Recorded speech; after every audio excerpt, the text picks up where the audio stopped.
Assalamualaikum warahmatullahi wabarakatuh. Salam sukses usaha. Halo rekan-rekan sekalian, apa kabar? Semoga rekan-rekan sekalian selalu dikaruniai kesehatan, dimudahkan segala urusan, dan dilancarkan rezekinya. Amin. Salam berjumpa lagi dengan saya Muhammad Isnaini dari channel Raja Murah Motor. Pada kesempatan kali ini, saya ingin berbagi pengalaman tentang cara memulai usaha. Karena banyak rekan-rekan yang ingin memulai usaha tapi tidak tahu caranya, sehingga risiko gagalnya sangat tinggi. Oleh karena itu, rekan-rekan perlu menyimak video ini. Sebelum memulai usaha, perlu diketahui kelebihan dan kekurangan kalau kita ingin usaha sendiri. Yaitu, kelebihannya yang pertama, merdeka waktu. Kita bebas mengatur waktu secara leluasa sesuai kebutuhan kehidupan kita. Kalau kita bekerja ikut orang, maka kita harus mengikuti aturan yang dibuat orang itu. Misalnya kita harus masuk kerja jam 8 pagi dan baru boleh pulang jam 5 sore. Kelebihan yang kedua adalah merdeka keputusan. Kita bebas dalam mengambil keputusan sesuai keyakinan kita. Tidak harus mengikuti perintah atasan. Yang ketiga adalah merdeka berkreasi. Kita bebas berkreasi, mengembangkan usaha kita tanpa batas, tergantung ikhtiar dan doa kita. Kalau kita bekerja ikut orang lain, maka kita hanya dibatasi oleh ruang lingkup tugas kita saja. Tidak bisa tahu bidang-bidang yang lainnya. Kemudian kelebihan kalau usaha sendiri adalah kita tidak mencari pekerjaan, tapi justru kita bisa ikut menciptakan lapangan kerja. Adapun tantangan kalau kita usaha sendiri adalah resiko kita yang tanggung. Untung rugi atau bahkan bangkrutnya usaha kita harus siap menghadapi dan menanggungnya. Beda kalau kita bekerja di perusahaan orang, maka kalau perusahaan bangkrut, kita masih dapat pesangon. Kalau menurut pengalaman dan pengamatan saya, semua terpulang kepada karakter dasar diri kita. Allah Subhanahu wa Ta'ala menciptakan manusia dengan sifat-sifat yang berbeda agar bisa saling melengkapi. Terkait dengan hal ini, ada dua karakter dasar manusia, yaitu tipe risk taker, yaitu berani ambil resiko, dan tipe safety player atau suka main aman. Orang dengan tipe risk taker atau berani ambil risiko akan lebih cocok kalau usaha sendiri. Orang tipe risk taker akan stres kalau dia bekerja di perusahaan orang lain karena seringkali dia merasa tidak cocok dengan keputusan pimpinan dan cenderung ingin ikut mengatur. Sebaliknya orang tipe safety player atau suka main aman akan stres kalau usaha sendiri karena seringkali tidak siap terhadap resiko-resiko yang muncul. Orang tipe safety player lebih baik bekerja di perusahaan orang lain. Pemahaman terhadap faktor-faktor di atas sangat penting sehingga kita punya kemantapan dalam berikhtiar merencanakan pilihan hidup kita. Walaupun begitu, setelah berikhtiar dan berdoa, kita harus tawakal kepada Allah Subhanahu wa Ta'ala. Karena Allah lah yang maha kuasa dan sangat tahu apa yang terbaik bagi kehidupan kita. Kalau kita dekat dengan Allah, insya Allah hidup kita akan selalu dibimbingnya. Bisa jadi awalnya kita tidak berani usaha sendiri, tapi karena sesuatu hal, misalnya kena PHK atau tidak diterima kerja di mana-mana, lalu memberanikan diri untuk membuka usaha, dan alhamdulillah karena sungguh-sungguh, ternyata usahanya bisa maju dan berkembang. Memang terkadang kalau kita sudah kepepet atau terdesak, maka kekuatan yang sesungguhnya dari diri kita akan muncul. Di part 2 ini, saya ingin melanjutkan pembahasan mengenai bagaimana cara memilih usaha. Karena banyak orang yang sudah memutuskan untuk memulai usaha, tapi kebingungan mau memilih usaha apa. Untuk menjawabnya, berikut ini saya sampaikan beberapa pertimbangan untuk memilih bidang usaha, yaitu Yang pertama, rekan-rekan bisa memilih bidang usaha yang sesuai dengan latar belakang pendidikan. Misalnya rekan-rekan pernah menekuni pendidikan di jurusan pertanian, maka rekan-rekan bisa memilih usaha di bidang pertanian. Misalnya bisa bertanam bahan pangan kayak padi, jagung, kedelai, dan lain-lain.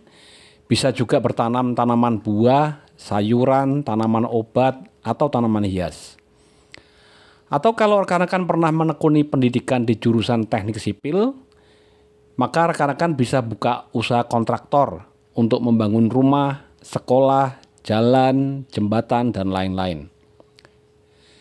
Yang kedua, rekan-rekan bisa memilih bidang usaha sesuai dengan pengalaman kerja. Misalnya kalau rekan-rekan pernah bekerja di rumah makan, maka rekan-rekan bisa mencoba buka warung makan. Kalau rekan-rekan pernah bekerja menjadi salesman dealer motor, maka rekan-rekan bisa memilih usaha jual beli motor bekas dan lain-lain. Yang ketiga, rekan-rekan juga bisa memilih bidang usaha sesuai keahlian yang dimiliki. Misalnya rekan-rekan punya keahlian menjahit, maka rekan-rekan bisa buka jasa jahit. Kalau rekan-rekan punya keahlian potong rambut, maka rekan-rekan bisa membuka barbershop atau salon potong rambut dan lain-lain. Yang keempat, rekan-rekan juga bisa memilih bidang usaha sesuai hobi.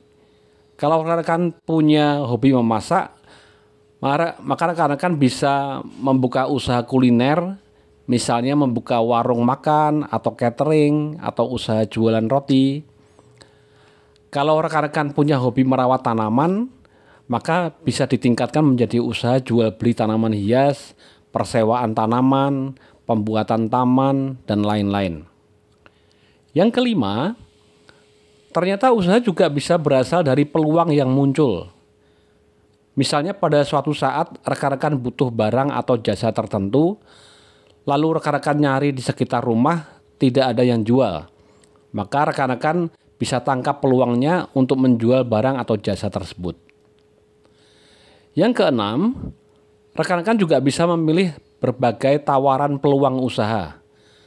Saat ini sudah banyak pihak yang menawarkan berbagai peluang usaha. Bisa berupa usaha franchise atau waralaba, atau bimbingan usaha. Rekan-rekan bisa memilih peluang usaha yang rekan-rekan sukai. Enaknya usaha ini adalah mereka bisa suplai barang dan peralatan, sekaligus melakukan penataan, dan memberikan bimbingan manajemen sampai usaha siap jalan. Bedanya, kalau franchise ada biaya franchise fee, besarnya franchise fee tergantung tawaran usahanya. Tapi kalau bimbingan usaha, biasanya rekan-rekan cukup membeli paket saja tanpa franchise fee.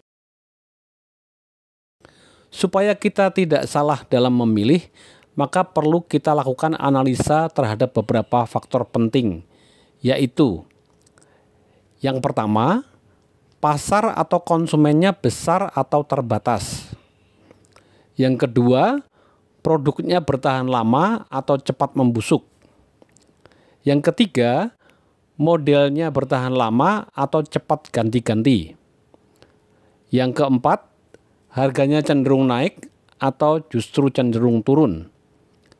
Yang kelima, kalau diperlukan, bisa dilakukan perhitungan analisa usahanya. Berkaitan dengan pasar atau konsumen, sebaiknya kita pilih usaha yang pasarnya besar dan bahkan terus tumbuh, sehingga usaha kita berpeluang laku dan berkembang seiring dengan pertumbuhan banyaknya konsumen.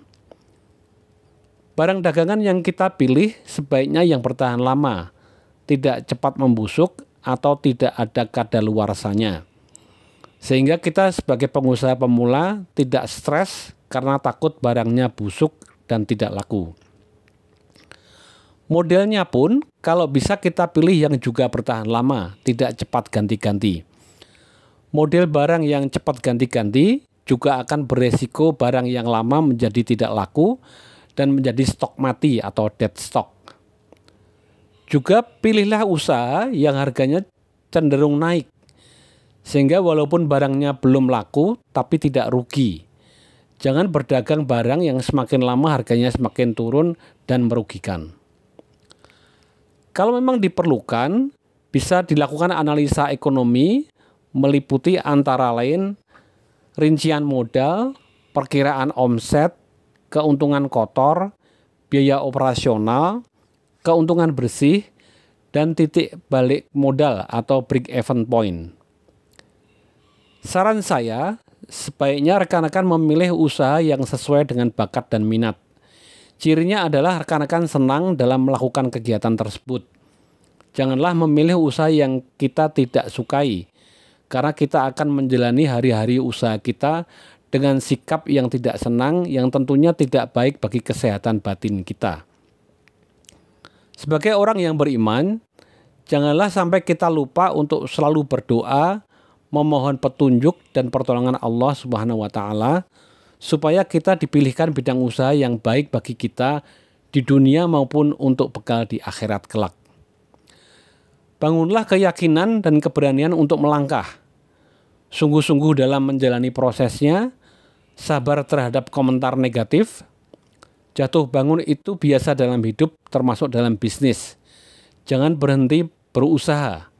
Insya Allah pada saatnya akan ketemu jalannya. Satu lagi yang penting yaitu konsultasi kepada orang yang berpengalaman dalam dunia usaha, apalagi yang usahanya sesuai dengan rencana kita. Bagi rekan-rekan yang mau buka usaha toko spare part, ban, oli, mur baut, bengkel motor, usaha cuci motor atau cuci mobil, silakan hubungi kami, Raja Murah Motor, Ruko nomor 27, Pertokoan Terminal Sisemut, Ungaran, Kabupaten Semarang, telepon atau WA 081 3900 14065, website www.usahabengkelsparepartmotor.com, channel YouTube Raja Murah Motor yang berisi 172 video kegiatan usaha kami. Kami bisa suplai barang lengkap dengan mutu terjamin dan harga bersaing. Kami bisa suplai peralatan, sekaligus kami lakukan penataan, dan kami berikan bimbingan manajemen secara total sampai usaha siap jalan. Tidak ada franchise fee, tidak ada royalty fee, semua pendapatan masuk ke pemilik usaha. Bisa dengan modal kecil sampai modal besar. Kami melayani pembeli di seluruh Indonesia, bahkan sudah masuk ke Timor Leste. Program ini sudah kami adakan sejak tahun 2007 dan alhamdulillah sampai sekarang sudah 634 mitra yang bergabung. Ayo buruan daftar sebelum kesempatannya diambil orang lain. Terima kasih atas perhatiannya. Wassalamualaikum warahmatullahi wabarakatuh.